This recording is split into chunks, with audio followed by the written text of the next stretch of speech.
हमने कल यहाँ छोड़ा था। ऊपर वाले सूत्र में क्या बताया था? ऊपर वाले में ये कह रहे थे कि हम आनंदमय जो शब्द है उसको हम आत्मा का ही वो मान लेते हैं, मतलब आत्मा का वाचक मान लेते हैं। आनंदमय ब्रह्म का वाचक मानने की क्या जरूरत है? आनंदमय जो शब्द है सबसे पहले यही उठाया था कि आनंदमय में जो मयट प्रत्यय है वो विकार के अर्थ में होता है। लेकिन फिर शंका का समाधान करते हुए कहा कि पाणिनि ने या फिर अन्य मंत्रों में, वर्णिकों यानी अक्षरों में, या श्रुतियों में, या उपनिषदों में हर जगह मयट प्रत्यय किस अर्थ में प्रयोग हुआ है? प्राचुर्य के अर्थ में। तो आनंद की प्रचुरता वाला कोई और नहीं है, ब्रह्म ही है। इसीलिए आनंदमय शब्द जो है वो ब्रह्म का ही वाचक होगा, जीवात्मा का वाचक नहीं हो सकता है। तो यहाँ भी यही शंका उठा रहे हैं कि आनंदमय शब्द को जीवात्मा का वाचक मान लिया जाए तो क्या हानि होगी? तो कह रहे न इतरो अनुपपत्ते है। ये सूत्र क्या कहता है कि न इतरो अनुपपत्ते है, अर्थात इतर है, ब्रह्म से भिन्न जो जीवात्मा है, न नहीं हो सकता, वो आनंदमय का वाचक नहीं हो सकता। इतर है मतलब ब्रह्म परमात्मा से भिन्न जो जीवात्मा है वो इस आनंदमय का वाचक नहीं हो सकता है। अनुपपत्ते है, क्योंकि पूर्व परवर्णन से ये बात सिद्ध नहीं होती। पूर्व परवर्णन से बात कैसे? क्योंकि जब भी हम उपनिषदों को पढ़ते हैं तो वहाँ क्या होता है? वहाँ आनंदमय अर्थात आनंद की घनता, आनंद की घनिष्ठता जिसमें होती है वह कौन होता है? परमात्मा होता है। और परमात्मा क्या कहता है कि परमात्मा ही जैसे यो है सो अकामयेत बहुश्याम प्रजायेति सह तपो अतप्यत स तपस्तप्त्वा इदम सर्वम असृजत। देखा जाए तो ये उपनिषद तैत्तिरीय उपनिषद का वाक्य है, ब्रह्मानंद वल्ली में पढ़ा गया है। तो वहाँ क्या कहा गया है कि उस आनंदमय परमात्मा ने यह इच्छा की कि मैं बहुत हो जाऊं, अर्थात अनेक हो जाऊं, मैं जन्म ग्रहण कर लूं।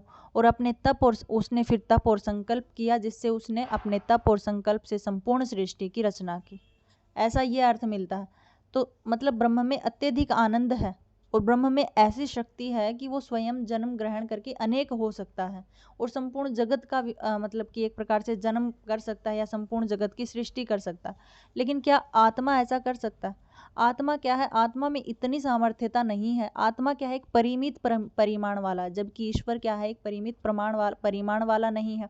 और जबकि देखा जाए तो आत्मा स्वयं क्या सोचता है कि मैं मतलब आनंदमय के अंदर, मैं मतलब परमात्मा के अंदर विलीन हो जाऊं। आनंदमय के लिए मतलब मैं ऐसे आनंदमय जो परम ब्रह्म परमात्मा है, मैं अपना आनंद ढूंढने के लिए उनके अंदर विलीन हो जाऊं। तो आत्मा मतलब एक प्रकार से आनंदमय शब्द जीवात्मा का वाचक तो हो ही नहीं सकता है। इसीलिए क्या है कि अनुपपत्ति है, यानी पूर्व परवर्णन से ये बात सिद्ध हो जाती है कि परब्रह्म परमात्मा ही आनंदमय का वाचक है। जीवात्मा को हम इसका वाचक नहीं मान सकते, क्योंकि जीवात्मा परिमित है, अल्पज्य शक्ति वाला है और जगत की रचना करने में समर्थ नहीं है। इसलिए क्या है? आनंदमय का वाचक हमें जीवात्मा को नहीं मानना चाहिए। आनंदमय कैसा है? परब्रह्म परमात्मा का ही वाचक है। यही बात सिद्ध करने के लिए दूसरा कारण बताते हैं। कह रहे भेद व्यपदेशाच। भेद मतलब परमात्मा में और जीवात्मा में, दोनों में भेद होता है। अर्थात जीवात्मा और परमात्मा को एक दूसरे से भिन्न बतलाया गया है, दोनों में भेद होता है। इसीलिए क्या है? आनंदमय शब्द जीवात्मा का वाचक नहीं हो सकता। क्या कहा गया है? यही कह रहे हैं कि उस वल्ली में, उक्त वल्ली में यानी तैत्तिरीय उपनिषद की वल्ली में ही 7वें अनुवाक में कहा गया है कि जो ऊपर वर्णन में सुकृत नाम से कहा गया है वह रस स्वरूप है। रस स्वरूप क्या गया है वहाँ पे? रसो वैसा है, अर्थात उस ब्रह्म को ही रस का नाम दिया गया है। तो यह जीवात्मा इस रस स्वरूप परमात्मा को पा करके आनंद युक्त होता है। अब बताओ, जीवात्मा स्वयं परमात्मा को पा करके आनंद युक्त होता है तो आनंदमय जीवात्मा कैसे हो सकता है? जबकि जीवात्मा तो स्वयं चाहता है कि वो मतलब परब्रह्म परमात्मा के अंदर विलीन हो जाए। क्यों? क्योंकि उसे आनंद की प्राप्ति हो, इसीलिए। तो इसीलिए क्या होता है? परब्रह्म परमात्मा ही जीवात्मा का वाचक है और जीवात्मा और परमात्मा में दोनों में भेद होता है। परमात्मा जितना अपरिमित है उतना ही जीव कैसा है? परिमित है। परमात्मा में अनेक प्रकार की शक्तियां हैं, जबकि जीव के अंदर ऐसी कोई शक्ति नहीं है कि वो जगत इत्यादि का एक प्रकार से सामर्थ्य युक्त कर सके या जगत इत्यादि की उत्पत्ति कर सके। इसीलिए क्या कहा गया है कि परमात्मा को आनंद का दाता कहा गया है, जबकि जीवात्मा आनंद युक्त है। आनंद है जीवात्मा में, ऐसा नहीं है कि आनंद नहीं है, लेकिन वो आनंद कहाँ से प्राप्त होता है? परमात्मा से प्राप्त होता है। इसीलिए आनंदमय जो शब्द है वो प्राचुर्य के अर्थ में ब्रह्म का ही वाचक बनता है, न कि जीवात्मा का वाचक बनता है। अब दूसरी शंका क्या उठा रहे हैं इससे आगे? अब ये तो सिद्ध हो गया क्योंकि जीवात्मा स्वयं क्या है, जीवात्मा स्वयं आनंद के लिए परमात्मा में युक्त होता है, इसलिए जीवात्मा तो स्वयं आनंदमय नहीं हो सकता। तो यहाँ ये बात तो सिद्ध हो गई कि जीवात्मा और परमात्मा दोनों में से आनंदमय जो वाचक है वो किसका है, परब्रह्म परमात्मा का ही है। लेकिन उससे आगे एक शंका और उठा रहे हैं, कह रहे आनंद का हेतु जो सत्वगुण है, क्योंकि आनंद का हेतु क्या होता है, सत्वगुण होता है। हम भी ऐसा ही कहते हैं कि 3 प्रकार के गुण होते हैं, सत्वगुण, रजोगुण और तमोगुण। उनमें से जो सत्व की प्रधानता होती है तब क्या होता है, आनंद का उद्रेक होता है, आनंद इत्यादि की प्राप्ति होती है। तो वही कह रहे हैं कि आनंद का हेतु क्या होता है, सत्वगुण होता है।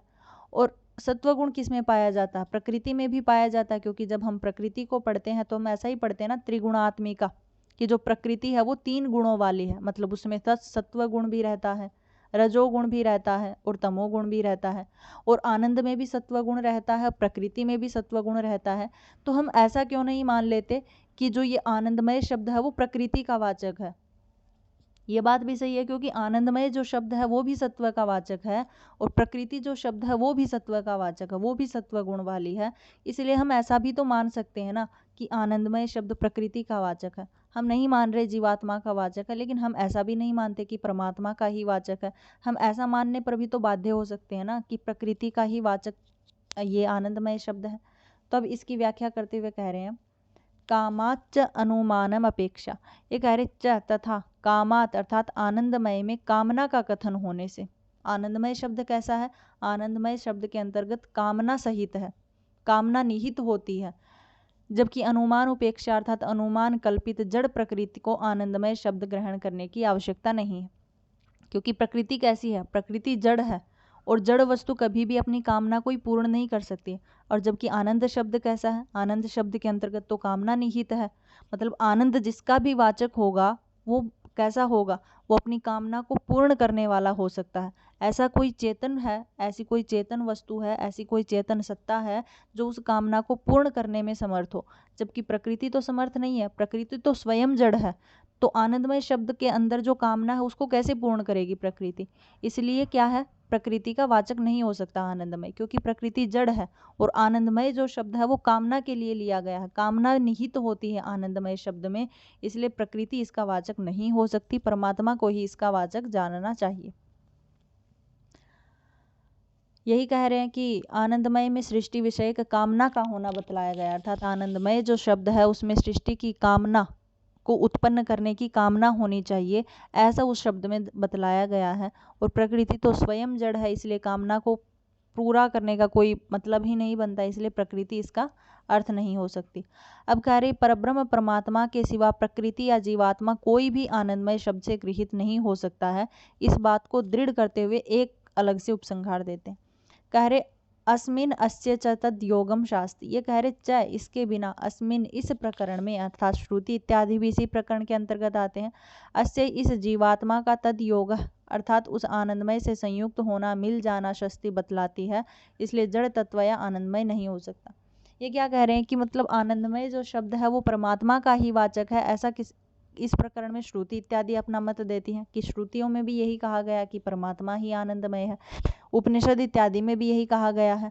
और फिर आनंद में मतलब क्या है, परमात्मा और जीवात्मा दोनों अलग अलग हैं, इसलिए वो आनंद में एक साथ संयोग नहीं हो सकते। और प्रकृति जड़ होने की वजह से क्या हो जाता है, ये आनंदमय शब्द का वाचक नहीं हो सकता है। तो इसलिए जीवात्मा और प्रकृति दोनों ही, इन दोनों ये जो प्रकृति है जीवात्मा है ये दोनों ही आनंदमय पद का वाचक नहीं हो सकते, केवल मात्र ब्रह्म को छोड़ करके। केवल मात्र ब्रह्म ऐसा है जो प्रकृति को आनंदमय को पूर्ण करने में, आनंदमय के अंतर्गत जो सृष्टि की उत्पत्ति की जो कामना है उसको पूर्ण करने में समर्थ है। इसीलिए जीवात्मा और प्रकृति इन दोनों का क्या नहीं हो सकती, वाचक नहीं हो सकती है। अब इससे आगे क्या कह रहे हैं, अब इससे आगे प्रकरण कहते हैं, करे तैत्रीय श्रुति में जब आनंदमय का प्रकरण आया है वहाँ पे विज्ञानमय शब्द भी लिया गया, विज्ञानमय शब्द आत्मा के लिए ग्रहण किया गया, जीवात्मा के लिए। और वही विज्ञानमय पद बृहदारण्यक उपनिषद पढ़ते हैं तो उसमें किसके लिए बताया गया है कि विज्ञानमय को हृदय आकाश में शयन करने वाले अंतरात्मा के लिए लिया गया है। मतलब सीधा सीधा अगर तैत्रीय उपनिषद में पढ़ते हैं तो विज्ञानमय जीवात्मा के रूप में ग्रहण है, जबकि बृहदारण्यक उपनिषद में क्या है, हृदय के अंदर शयन करने वाले अंतरात्मा के विषय में बताया गया है। तो यह जिज्ञासा होती है कि यहाँ जो विज्ञानमय शब्द है वो जीवात्मा का वाचक है या ब्रह्म का वाचक है। और इसी प्रकार से जब विज्ञानमय को हम पढ़ते हैं छांदोग्य उपनिषद में, तो वहाँ क्या होता है, वहाँ बताया गया है सूर्य मंडला अंतर्वर्ती हिरण्यमय पुरुष का वर्णन होता है। तो यह शंका उत्पन्न होती है कि इस मंत्र में सूर्य का अधिष्ठाता देवता का वर्णन है या ब्रह्म का वर्णन है। मतलब सूर्य का जो अधिष्ठाता देवता है सूर्य मंडलवर्ती या फिर ब्रह्म है। तो ये दो शंका और उत्पन्न होती हैं। अब इस शंका का निवारण करने के लिए सूत्र देते हैं, कार्य अंतस्तद धर्मोपदेशात। ये कह रहे अंत है अर्थात हृदय के अंदर शयन करने वाला विज्ञानमय और सूर्य मंडल के भीतर रहने वाला हिरण्यमय पुरुष कौन है, ब्रह्म ही है। मतलब जो हमारे हृदय के अंदर शयन करने वाला आपने जीवात्मा कह रहे हो वो भी ब्रह्म है, और सूर्य मंडल के अंदर रहने वाला यानी सूर्य को आगे की ओर चलाने वाला प्रेरित करने वाला या उसके अंदर जो हिरण्यमय नाम का पुरुष रहता है वह भी ब्रह्म ही है। वह कोई सूर्य देवता नहीं है, वो भी ब्रह्म ही है। दोनों ही किसके वाचक है, ब्रह्म के ही वाचक है। इसलिए तद धर्मोपदेशात, क्योंकि उस ब्रह्म के धर्म का उपदेश देने से ये पता चलता है, या उसके हम उपनिषद इत्यादि को पढ़ते हैं तो हमें यही पता चलता है कि हमारे हृदय में प्रवेश रहने वाला, हमारे हृदय में शयन करने वाला जो जीवात्मा है वो भी ब्रह्म का वाचक है, और सूर्य मंडल के अंदर रहने वाला जो हिरण्यमय नामक पुरुष है वो भी ब्रह्म का ही वाचक है। इसलिए इसमें हम दोनों को कोई संशय नहीं करना चाहिए। अब दूसरा प्रमाण इसी के लिए दे रहे हैं, कह रहे भेद व्यपदेशात च अन्य। ये कह रहे च और भेद व्यपदेशात अर्थात भेद का कथन होने से, दोनों में भेद है, जीवात्मा और परमात्मा में भेद का कथन तो हो गया। अन्य अन्य अर्थात सूर्य मंडल अंतर्वर्ती हिरण्य पुरुष सूर्य के अधिष्ठाता देवता से भिन्न है। ये क्या कह रहे हैं कि सूर्य का अधिष्ठाता, क्योंकि ऊपर क्या यही शंका उठाई थी कि मतलब सूर्य को प्रेरित करने वाला या सूर्य के अंदर रहने वाला सूर्य देवता इसका वाचक होगा हिरण्यमय पुरुष का, या फिर ब्रह्म इसका वाचक होगा। तो कह रहे सूर्य एक प्रकार से अगर हम देखते हैं तो ऐसी कोई ना कोई सत्ता तो होगी ना जो सूर्य को निकालती है।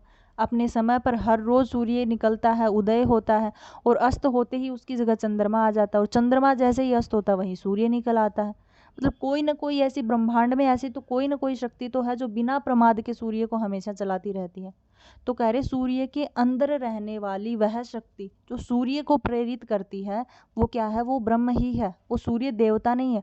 सूर्य देवता को स्वयं प्रेरित करने वाला भी तो पीछे से कोई है, तो वो कौन है, वो ब्रह्म ही कहा जाता है। अर्थात दोनों में भेद है, एक सूर्य है और एक सूर्य को प्रेरित करने वाला है, दोनों में भेद है। इसलिए सूर्य के अंदर रहने वाला जो हिरण्यमय परमात्मा है वो ही क्या है, ब्रह्म का वाचक है, अर्थात सूर्य मंडल के अंदर रहने वाले हिरण्यमय पुरुष का वाचक कहा जाता है। अब इस शंका में पूरा पढ़ते तो क्या मिलता है, ये कह रहे हैं कि ये विवेचन से ये तो सिद्ध हो गया ऊपर वाला, तो इन्होंने मान लिया कि सूर्य के अंदर रहने वाला हिरण्यमय जो पुरुष है वो कौन है, वो भी ब्रह्म का वाचक, और हमारे हृदय के अंदर शयन करने वाला कौन है, जीवात्मा को भी परमात्मा का वाचक कहा जाता है। तो वो शंका समाधान होते ही एक आगे शंका उठाते हैं, कह रहे हैं यहाँ विवेचन से यह सिद्ध किया गया है कि जगत की उत्पत्ति स्थिति और प्रलयकर्ता का निमित्त उपादान कारण परमेश्वर ही है। ऐसा मान लिया गया है कि हाँ परमेश्वर ने ही जगत की उत्पत्ति की है, उन्होंने ही स्थिति में परब्रह्म परमात्मा ही स्थिति में रखते हैं, और प्रलय का निमित्त भी परब्रह्म परमात्मा को ही माना जाता है, जीवात्मा और जड़ प्रकृति को नहीं। ऐसी ये जिज्ञासा समाप्त होती है। अब इससे आगे कह रहे कि जगत की उत्पत्ति स्थिति और प्रलयकर्ता का कारण आकाश को भी तो बतलाया जाता है, क्योंकि हम कई जगह पढ़ते हैं कि आकाशात वायु उत्पत्ति, वायु से जल की उत्पत्ति, जल से तेज की उत्पत्ति इत्यादि, पृथ्वी की उत्पत्ति ऐसे उत्पत्ति हुई है। हम ऐसा मानते हैं कि जगत की उत्पत्ति ऐसे हुई है। तो यहाँ पे आकाश जो पद है वो किसका वाचक है, मतलब आप तो कह रहे हो कि जगत की उत्पत्ति ब्रह्म से हुई है, लेकिन हम तो पढ़ते हैं कि आकाश से जगत की उत्पत्ति इत्यादि हुई है। तो इस लक्षण को निश्चित करते हुए फिर ब्रह्म का लक्षण निश्चित करते हुए यह कैसे कहा जाए कि जिस जगत के जन्म इत्यादि होते हैं वो ब्रह्म से ही होते हैं।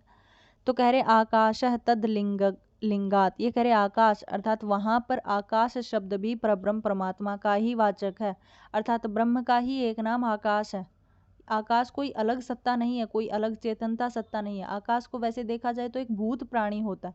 आकाश वायु जल पृथ्वी तेज अगर देखा जाए तो भूत प्राणी होते हैं, और भूत यानी जड़ इत्यादि प्राणी होते हैं, तो इनसे तो जगत की उत्पत्ति नहीं की जा सकती, और फिर ये सीमित भी होते हैं, एक प्रकार से संपूर्ण जगत के सामर्थ्य को नहीं सहला सकते।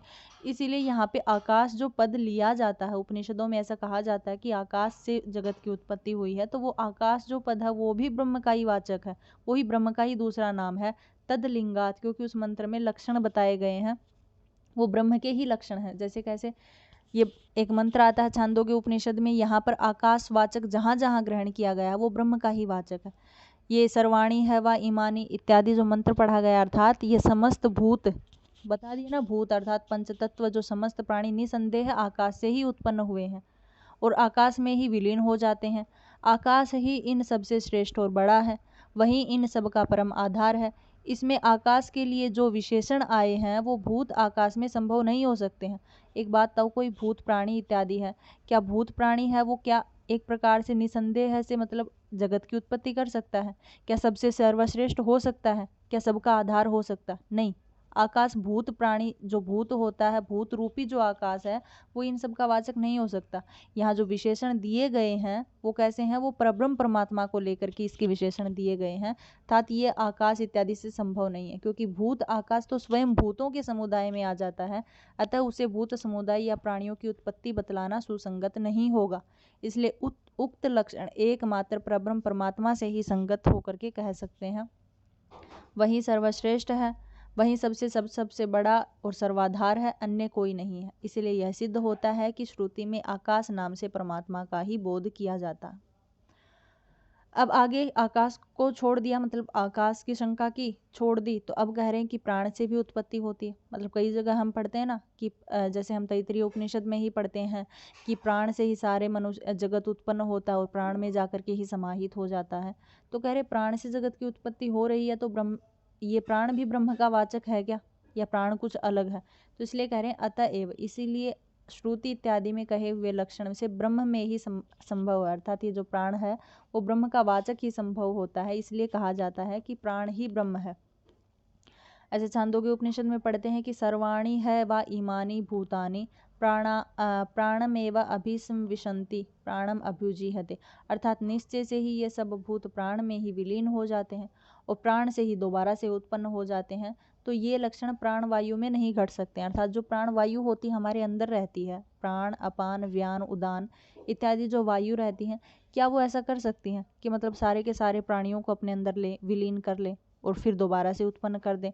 तो प्राणवायु तो स्वयं एक भूत है, वो ये सब नहीं कर सकता है। इसलिए यहाँ पे प्राण जो शब्द है वो किसका वाचक है, वो ब्रह्म का ही वाचक है, अर्थात ब्रह्म का वाचक ही मानना चाहिए। अब आगे कहते ज्योतिष चरणाद अभिधानात। अब कह रहे ठीक है, प्राण हम ब्रह्म का वाचक मान लेते हैं, लेकिन कहीं कहीं कहा जाता है कि ज्योति ही मतलब संपूर्ण जगत को प्रकाशित करती है, संपूर्ण जगत को उत्पन्न करती है, वो ज्योति ही है। तो उसके बारे में क्या कहते हैं? कह रहे ज्योतिष चरणाद अभिधानात, चरणात अर्थात उस प्रसंग में उक्त ज्योति के पार 4 पदों के बारे में, 4 चरणों के बारे में कथन होने से ज्योति शब्द भी क्या हो जाता है, ब्रह्म का ही वाचक कहा जाता है। जैसे छांदोग्य उपनिषद के 3रे अध्याय में ज्योति का वर्णन करते हुए क्या कहा है, अर्थात जो इस स्वर्गलोक से ऊपर परम ज्योति प्रकाशित हो रही है वह समस्त विश्व के पृष्ठ पर यानी सबके ऊपर जिससे उत्तम कोई दूसरा लोक नहीं है, उस सर्वोत्तम परम धाम में प्रकाशित हो रही है, वह निसंदेह यही है, जो कि इस पुरुष की आंतरिक ज्योति कही जाती है। ठीक है, ये कहते हैं ना कि वह ज्योति सारे संसार से ऊपर है, वहीं प्रकाशित होती है, वहीं जगत को प्रकाशित करती है, वहीं उत्पत्ति करती है। तो ऐसा ये ज्योति हम मानते हैं कि ये एक अलग सत्ता है, ज्योति की अलग सत्ता है, वो सबसे परम धाम से सबसे ऊपर है, सर्वश्रेष्ठ है, लेकिन वो ज्योति रहती कहाँ है?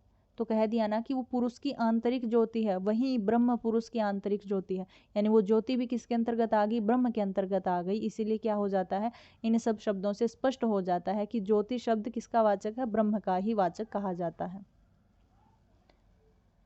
अब फिर से यहाँ पे शंका उठा रहे हैं, कह रहे हैं यहाँ यह शंका, अब प्राण को भी ब्रह्म का वाचक मान लिया है, ज्योति को भी ब्रह्म का वाचक मान लिया है, और उससे ऊपर विज्ञानमय आया था उसको भी ब्रह्म का वाचक मान लिया, आकाश से जगत की उत्पत्ति होती ये भी ब्रह्म का वाचक मान लिया। अब अलग शंका उठा रहे हैं, कह रहे हैं कि यह शंका उठती है कि छांदोग्य उपनिषद के 3रे अध्याय में, 3रे अध्याय के 12वें खंड में ऐसा कहा जाता है कि गायत्री के नाम से प्रकरण का प्रारंभ होता है और वहाँ पे गायत्री नाम का एक छंद है, अतः उस प्रसंग में ब्रह्म का वर्णन है। यह कैसा मान लिया जाए कि गायत्री से ही जगत की उत्पत्ति होती है, तो वो ब्रह्म का वाचक है या नहीं है, यह कैसे मान लिया जाए? तो अब सूत्र देते हैं, छंदो अभिधानात नेति चेत न तथा चेतो अर्पणम निगदनात् तथा ही दर्शनम। ये कह रहे हैं यदि कहो कि उस प्रकरण में छंदोभिधानात अर्थात गायत्री छंद का कथन होने से उसके 4 पादों का वर्णन मिलता है, गायत्री इत्यादि के 4 पदों का वर्णन मिलता है, तो ब्रह्म के 4 पादों का वर्णन नहीं मिलता है, ये ठीक नहीं है। अगर आप कह रहे हो कि छांदोग्य उपनिषद के उसमें तो केवल मात्र गायत्री का वर्णन है और गायत्री के ही 4 पादों का वर्णन मिलता है, ब्रह्म का वर्णन नहीं मिलता है या ब्रह्म के 4 पादों का वर्णन नहीं मिलता है, तो ये बात आपकी गलत है, ये बात ठीक नहीं है। उस प्रकार के वर्णन में चेतो अर्पण निगदात अर्थात ब्रह्म के चित्त का समर्पण बताया गया है, ब्रह्म में चित्त का समर्पण बताया गया है, तथा ही दर्शनम वैसा ही वर्णन दूसरी जगह भी देखा जाता है। अर्थात व्याख्या में क्या करें कि पूर्व प्रकरण में गायत्री ही सब कुछ है, इस प्रकार गायत्री छंद का वर्णन होने से उसी के 4 पादों का वर्णन किया गया है, ब्रह्म का वर्णन नहीं किया गया, ऐसी धारणा बना लेना ठीक नहीं है। क्योंकि गायत्री नामक छंद के लिए यह कहना नहीं बन सकता कि जड़ चेतन आदि संपूर्ण जगत गायत्री ही है, इसलिए यहाँ ऐसा समझना चाहिए कि सब परम कारक सर्वात्म ब्रह्म परमेश्वर में चित्त का समाधान करने से यह ब्रह्म ही वहाँ इस प्रकार के गायत्री नाम से जाना जाता है, और इसी तरह अन्यत्र भी उद्गीत प्रणव आदि नामों से भी ब्रह्म को ही देखा जाता है या ब्रह्म का ही वर्णन मिलता। मतलब ऐसा तो नहीं हो जाता ना कि जहाँ गायत्री शब्द का प्रयोग हो गया वहाँ गायत्री ही सब कुछ हो जाता है, या फिर जहाँ पर उद्गीत शब्द का प्रयोग हो गया वहाँ ब्रह्म कुछ होगा ही नहीं, या ऐसे ही प्रणव इत्यादि का प्रयोग हम कर देंगे तो क्या प्रणव जगत का कर्ता बन जाएगा? नहीं, ऐसा नहीं है। गायत्री इत्यादि शब्द उद्गीत प्रणव आकाश प्राण इत्यादि ये सब ब्रह्म के ही वाचक हैं, इसलिए क्या है गायत्री स्वयं जगत की उत्पत्ति नहीं करता है, ब्रह्म ही क्या है गायत्री का वाचक कहा जाता है। अब फिर शंका उठाते कहते इस प्रकरण में गायत्री शब्द ब्रह्म का ही वाचक है, इसकी पुष्टि के लिए दूसरा प्रमाण देते हैं। करे भूतादि पाद व्यपदेशात उपपत्तेश्चैवम्, अगर भूतादि पाद व्यपदेशात उपपत्ति है अर्थात ब्रह्म को ही गायत्री के नाम से जाना जाता है, मतलब ब्रह्म ही ऐसा है जो गायत्री के नाम से कहा जाता है, ऐसे मानने से भूत आदि को पाद बतलाना युक्ति संगत हो जाता है, इसलिए एवं ऐसा कहा गया है। अर्थात इस प्रकरण में गायत्री को भूत पृथ्वी शरीर और हृदय रूप, क्योंकि गायत्री के 4 पाद होते हैं, 4 चरण होते हैं, एक भूत होता है, एक पृथ्वी होता है, एक शरीर होता है, एक हृदय होता है, ये चारों पादों से गायत्री क्या होता है युक्त होता है। फिर उसकी महिमा का वर्णन करते हुए कहते हैं कि पुरुष नाम से प्रतिपादित वह प्रब्रह्म परमात्मा के साथ उसकी एकता कर ले और समस्त भूतों को अर्थात प्राणी समुदाय को उसका एक पाद बतलाया जाता है, और बाकी के 3 पैर जो हैं यानी गायत्री इत्यादि के या ब्रह्म के हम एक पैर को माने तो उससे क्या होता है भूत प्राणी इत्यादि उत्पन्न होते हैं, और बाकी के 3 पैरों को मानते तो वो कहाँ रहते हैं मृतलोक में स्थित रहते हैं यानी परमधाम में स्थित बताए गए हैं। तो इससे वर्णन से यह संगति लग सकती है कि गायत्री शब्द को छंद का वाचक न मान करके वहाँ पे क्या हो जाता है परब्रह्म परमात्मा का वाचक मान लेना ही ठीक है, अर्थात यही युक्ति ठीक कही गई है। अब फिर से इसकी शंका का समाधान करने के लिए एक सूत्र और दे रहे हैं, कह रहे हैं उपदेश भेदात नैति चेन उभय अस्मिन अपि अविरोधात, कह रहे चेत यदि कहो कि उपदेश भेदात उपदेश में भिन्नता होने से न गायत्री शब्द है अर्थात गायत्री ब्रह्म का वाचक नहीं है, तो यह कहना ठीक नहीं है। मतलब ऊपर समझाया कि गायत्री यहाँ पे छंद का वाचक नहीं है, गायत्री यहाँ पे ब्रह्म का वाचक है, यानी जो ब्रह्म है गायत्री के जो 4 पैर होते हैं उसमें जो पुरुष होता है वो एक पैर से मतलब इस भूत प्राणी इत्यादि के समुदाय को उत्पन्न करता है, और 3 पैर उसके अमृतलोक इत्यादि परमधाम में स्थित होते हैं। अगर आप ऐसा कहते हो कि गायत्री छंद का वाचक है तो ये कहना गलत है। उभयस्मिन अविरोधात अर्थात क्योंकि दोनों प्रकार के होने से वास्तव में कोई विरोध नहीं होता है। तो अब कह रहे हैं कि 3 पाद दिव्यलोक में है और एक पाद से मतलब कि भूत प्राणी इत्यादि उत्पन्न होते हैं ऐसा मानते हैं, तो यह कह करके दिव्य लोक को ब्रह्म 3 पादों का आधार बताया गया है, और बाद में आए हुए मंत्र में कह दिया कि ज्योति नाम से वर्णित ब्रह्म लोक उस दिव्य लोक से परे है। मतलब ऐसा माना जाता है कि एक मंत्र में क्या कहा जाता है कि जो परब्रह्म परमात्मा है वो 3 प्रकार के पैरों से दिव्य लोक यानी परमधाम में ठहरा हुआ है, और दूसरा मंत्र बताया उसमें क्या कहा कि वह ज्योति से परे है। ये दोनों तो एक बात से विरोधी है ना, कि एक में तो कह दिया कि दिव्यलोक ही उसका परम धाम है, दिव्यलोक मतलब ज्योति जो धाम है वो उसका परम धाम है, और दूसरे मंत्र में हम कह देते हैं कि वह ज्योति से परे है। तो ये दोनों बातें एक दूसरे की गलत हैं, विरोधी हैं, इनसे कोई ये नहीं निकलता कि ब्रह्म का वाचक नहीं है।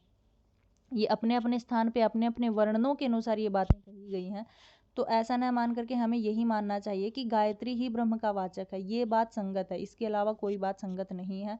यहाँ पे गायत्री को क्या मान लेते हैं ब्रह्म का ही संबंध मान लेते हैं या वाचक मान लेते हैं, तो ये सिद्ध हो जाता है। उसके तुरंत बाद एक शंका और उठाते हैं, कह रहे इस सूत्र में ये सिद्ध किया गया है अतएव प्राण है, कि उस श्रुति में प्राण को ब्रह्म का ही वर्णन किया गया, अर्थात प्राण को ब्रह्म माना गया, हमने ऊपर पढ़ा था। किंतु कौशिकी उपनिषद में प्रत्यर्दन के प्रति इंद्र ने कहा है कि मैं ज्ञानवान प्राण हूँ, तू आयु और अमृत रूप से मेरी उपासना कर।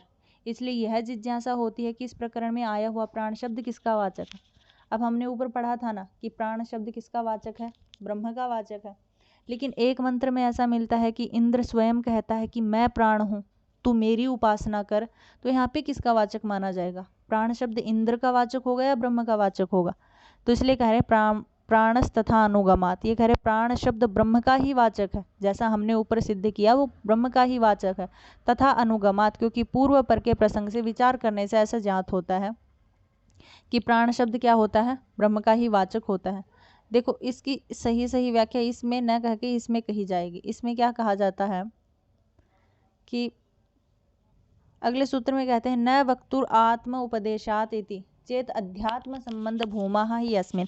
देखो हम क्या मानते हैं, इंद्र को कौन मानते हैं, हम दैविक शक्ति मानते हैं ना। हम ऐसा मानते हैं कि इंद्र एक देवता है।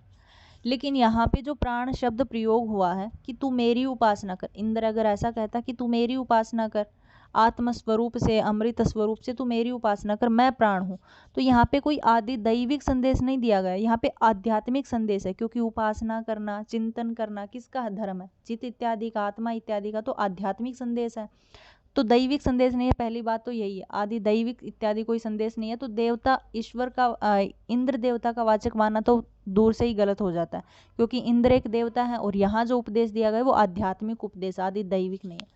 तो वही कह रहे हैं कि चेत यदि तुम कहो कि वक्ता अर्थात वक्तुम अर्थात इंद्र का जो उद्देश्य है वो आत्मपदेशात अर्थात अपने को प्राण नामक बतलाना है, तो ये प्राण ब्रह्म का वाचक नहीं है, ऐसा कथन ठीक नहीं होगा ही। क्योंकि अस्मिन इस प्रकरण में अध्यात्म संबंध भूमा, अध्यात्म संबंधी उपदेश की बहुलता दर्शाई गई।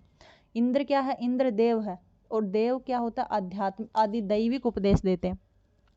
लेकिन ये जो यहाँ वर्णन चल रहा है वो कैसा उपदेश है, वो आध्यात्मिक उपदेश है, और इंद्र यहाँ पे आध्यात्मिक उपदेश की बहुलता को दिखा रहा है। तो हमें ऐसा नहीं मानना चाहिए कि यहाँ जो प्राण शब्द है वो इंद्र का वाचक हो जाएगा, यहाँ ब्रह्म का ही वाचक होता है। एक बात तो ये शंका का समाधान करते हैं। अब दूसरा देते हैं कि शास्त्र दृष्टः तदुपदेश वाम दैवत, वाम देववत क्या होता है, वामदेव एक ऋषि है। और जैसे हम क्या कहते हैं, हम नॉर्मली ऐसा मान लेते हैं कि ब्रह्म की जो उपासना करता है वो ब्रह्म के समान ही हो जाता है, मतलब ब्रह्म को जो प्राप्त कर लेता है वो ब्रह्म के तद्रूप अर्थात उसी के रूप हो जाता है। तो उससे कह रहे हैं कि उपदेश अर्थात यहाँ पर इंद्र अपने को प्राण बतलाता है, किस लिए, वामदेववत, वामदेव की भांति, या शास्त्र दृष्टि में ऐसा चलता रहता है, शास्त्रों में ऐसा देखा जाता है कि जो ब्रह्म के स्वरूप यानी ब्रह्म को प्राप्त कर लेता है वो स्वयं को ब्रह्म मानने लग जाता है।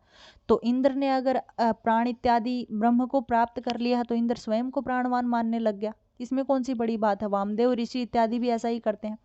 तो उसी की शंका का समाधान करते हुए कह रहे हैं कि बृहदारण्यक में ऐसा मिलता है कि उस ब्रह्म को देवताओं ने जिसने जाना, मतलब देवताओं में से जिसने भी उस ब्रह्म को जाना वही देवता क्या बन गया, ब्रह्म रूप बन गया, अर्थात स्वयं ब्रह्म बन गया। और इसी प्रकार से ऋषियों और मनुष्यों में से जिसने उसे जाना वह भी तद्रूप अर्थात ब्रह्म के रूप ही हो गया। उसे आत्म रूप से देखते हुए ऋषि वामदेव ने जाना, तो ऋषि वामदेव ने भी तो यही कहा था कि मैं मनु हुआ और मैं ही सूर्य हुआ। अब बताओ, ऋषि वामदेव मनु हो सकते हैं, वामदेव सूर्य हो सकते हैं, नहीं हो सकते ना। वो उसी के अनुरूप हो गए, अर्थात वामदेव ने मनु को प्राप्त किया, सूर्य को प्राप्त किया, इसलिए बोल दिया कि मैं मनु हुआ, मैं सूर्य हुआ। तो जो ब्रह्म को प्राप्त कर लेते थे वो ब्रह्म के रूप हो जाते थे, जो देवता ब्रह्म को प्राप्त कर लेते थे वो देवता ब्रह्म रूप बन जाते थे। तो ऐसे ही इंद्र ने भी प्राणवान इत्यादि को प्राप्त किया, प्राणवान ब्रह्म को प्राप्त किया, तो इंद्र ने भी ऐसा ही बोल दिया कि मैं भी प्राणवान ही हूँ, तो मेरी उपासना कर। तो इसमें ये कोई बड़ी बात नहीं है कि ये इंद्र का वाचक हो जाएगा, नहीं, ये ब्रह्म का ही वाचक रहेगा। इससे कोई ये फर्क नहीं पड़ता कि इंद्र देवता है इसलिए इंद्र का वाचक क्यों कह दिया गया प्राण को, क्योंकि इंद्र ने स्वयं ब्रह्म को प्राप्त किया है, प्राण रूपी ब्रह्म को प्राप्त किया है, तो वो स्वयं को प्राणवान ब्रह्म मानने लगे हैं। तो अगर इंद्र ऐसा बोलता है कि तू मेरी उपासना कर, तो इसमें कोई ये बड़ी बात नहीं है कि हम इंद्र को प्राण का वाचक माने, नहीं, प्राणवाचक किसका रहेगा, प्राणवाचक केवल मात्र परमात्मा का ही रहता है। तो इसमें हमें शंका नहीं करनी चाहिए। अब एक और इसका समाधान उपस्थित करते हुए उपसंहार करें, करे जीव मुख्य प्राण लिंगात नेति चेत उपासना त्रैविध्यात आश्रितत्व इह तदयोगात। कह रहे चेत यदि कहो कि जीव मुख्य प्राणलिंगात, इस प्रसंग के वर्णन में जीवात्मा तथा प्रसिद्ध प्राण के लक्षण पाए जाते हैं, इसलिए न शब्द ब्रह्म का वाचक नहीं हो सकता, अर्थात प्राण शब्द ब्रह्म का वाचक नहीं हो सकता। तो यह कहना ठीक नहीं है।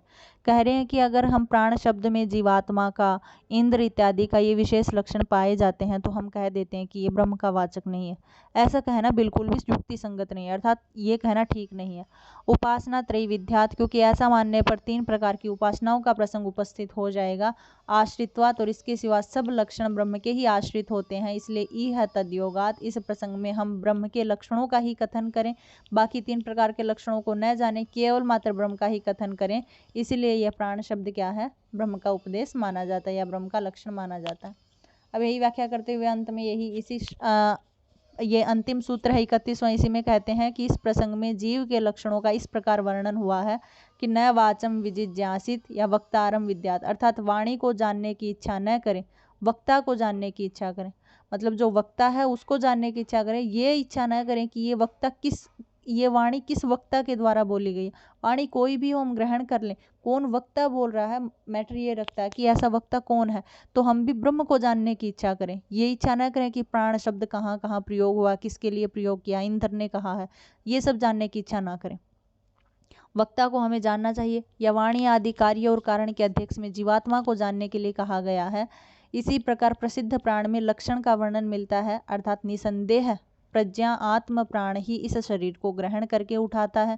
शरीर को धारण करना मुख्य प्राण का ही धर्म है।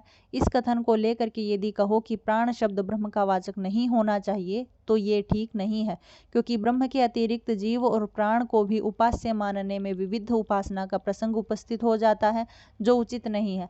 इसके सिवा जीव और प्राण आदि के धर्मों का आश्रय भी ब्रह्म ही है, इसलिए ब्रह्म के वर्णन में उसके धर्मों का आना अनुचित नहीं है। यहाँ ब्रह्म के लोकाधिपति, लोकपाल और लक्षणों का स्पष्ट वर्णन मिलता है। इन सब कारणों से यहाँ प्राण शब्द ब्रह्म का ही वाचक है। इंद्र, जीवात्मा या प्रसिद्ध प्राण इत्यादि को मानना उचित नहीं है। केवल मात्र यहाँ पे प्राण शब्द किसका वाचक मान लिया जाएगा, ब्रह्म का ही वाचक मान लिया जाएगा, क्योंकि ये प्राण से जीवात्मा उत्पन्न होती है, जीवात्मा मरता है, इसी में विलीन होता है, या इंद्र अपने आप को प्राण बताता है, ये सब किसके अंतर्गत आ जाते हैं, ये ब्रह्म के ही अंतर्गत इर्द गिर्द घूमते रहते हैं। इसलिए हमें इनकी वाणी को नहीं जानना चाहिए, वक्ता को जानना चाहिए, अर्थात जो मूल सत्ता है उसको जानना चाहिए। और प्राण को जैसे जैसे ऊपर लेते जाओगे मूल सत्ता किसके अंतर्गत आ जाती है, ब्रह्म के अंतर्गत। इसलिए हमें प्राण को ब्रह्म के अंतर्गत ही जानना चाहिए, या प्राण को ब्रह्म का ही वाचक जानना चाहिए। यह बात यहाँ पे सिद्ध की जाती है और इसी के साथ ब्रह्मसूत्र की समाप्ति भी की जाती है। ठीक है, ये 31 सूत्र हैं, आई थिंक आपको समझ में आए हों। इनमें से यही पूछा जाता है कि यहाँ पे किसका वाचक है, किसका वाचक नहीं है, आनंद शब्द में किस मयट प्रत्यय किस अर्थ में लिया गया है, या कुछ शब्द उठा लेंगे सूत्रों में से, आपको सूत्रों के सबके अर्थ जानने चाहिए कि ये किस अर्थ में प्रयोग हुआ है, किस अर्थ में प्रयोग नहीं हुआ है। तो यहाँ से आपसे पूछ लिया जाएगा, कुछ सूत्र उठा लिया जाएगा, उस सूत्र में पूछ लिया जाएगा कि इसका क्या अर्थ है, इसका क्या मीनिंग है। तो ये सब आपको ध्यान में रखना है। और 31 ही सूत्र हैं, आसान भी हैं, कोई ज़्यादा टफ सूत्र नहीं है कि आपको याद नहीं होंगे। ये लास्ट वाले थोड़े थोड़े बड़े बड़े से सूत्र हैं, लेकिन शुरू वाले थोड़े से छोटे सूत्र हैं, लेकिन सारे आसान हैं, ऐसा नहीं है। बड़े सूत्र हैं उसमें कहानी बना करके अच्छे से याद और होते हैं, छोटे में तो थोड़ी सी व्याख्या को हम खुद ही संक्षेप में हम खुद ही इसको विस्तृत करना पड़ता है, जो कि हम नहीं कर पाते हैं। लेकिन जो बड़े सूत्र होते हैं वो तो स्वयं ही संक्षिप्त वो विस्तृत होते हैं, तो उनमें से हम अपनी तरफ से प्रयास करने की कोई ज़रूरत ही नहीं होती है। इसलिए जो जहाँ से न समझ में आए वहाँ से आप मुझे बता देना, मैं अगर मुझे होगा तो मैं उस शंका का समाधान कर दूंगी। ठीक है, तो यही है ब्रह्मसूत्र, और ब्रह्मसूत्र लिखा गया बादरायण के द्वारा। ठीक है, 4 अध्याय इत्यादि हैं, इनमें चारों अध्यायों के नाम भी हैं। अतः ब्रह्म जिज्ञासा से और वेदांत से लिया गया है। उत्तर मीमांसा का ग्रंथ है, जैसे पूर्व मीमांसा का अर्थ संग्रह है वैसे ही उत्तर मीमांसा का ग्रंथ है। उत्तर मीमांसा सीधी सीधी बात है, ब्रह्म के ऊपर ही आधारित है, ब्रह्म की चर्चा करती है, जबकि पूर्व मीमांसा कर्म की चर्चा करती है। तो ये ज्ञान कांड पर आधारित है। तो आई थिंक आपको समझ में आया। इतना सब कुछ तो आपने पहले भी पढ़ा ही होगा सामान्य परिचय में, जब हमने उत्तर मीमांसा का पढ़ा था। तो न समझ में आया तो वहाँ से मेरे से पूछ लेना। ठीक है, प्रमाण इत्यादि कितने मानता है, ये सब क्या मानता है, ये सब पढ़ लेना। ठीक है।